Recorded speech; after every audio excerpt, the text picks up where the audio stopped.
आहे.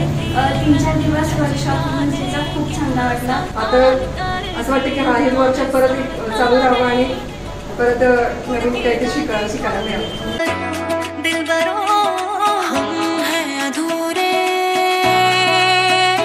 पण ऋतुजा आहे प्रतीक्षाने एवढा मला सपोर्ट केला की असं बहिणींसारखं समजून वगैरे सगळ्या स्टेप शिकवल्या. मी थँक्यू म्हणते त्यांना, म्हणजे त्यांच्यामुळे मला हा मंच मिळाला आणि हा अवॉर्ड भेटला. थँक्यू.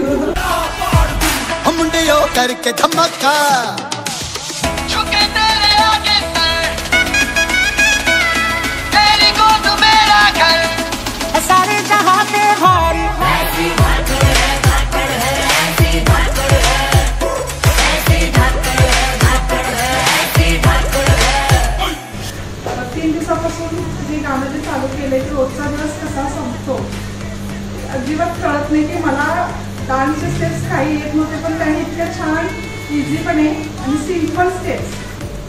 मला डान्सची फार आवड आहे, पण बाहेर कुठे जायला भेटत नव्हतं. मी अंकलकोटहून इस्लामपूरला रोज 4 दिवस कंटिन्यू प्रवास करते.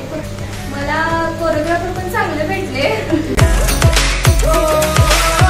तर आमच्या घरच्या मुली ऋतुजा आणि प्रतीक्षा दोघीही इतक्या छान कोरिओग्राफर आहेत हे आम्हाला माहितीच आहे. त्यामुळं डान्स आमच्या घरी चाललेलाच असतो. कॉलेजमध्ये डान्स केलेले स्टेजवर, त्याच्यानंतर डायरेक्ट आताच म्हणजे काही लग्नात वगैरे असं केलं असेल तेवढा डान्स, पण पहिल्यांदाच ह्या वर्कशॉपमध्ये मी केलं पण खूप सुंदर वाटलं. आणि ह्या दोघींनी खूप सुंदर आणि सिम्पल स्टेप शिकवल्या.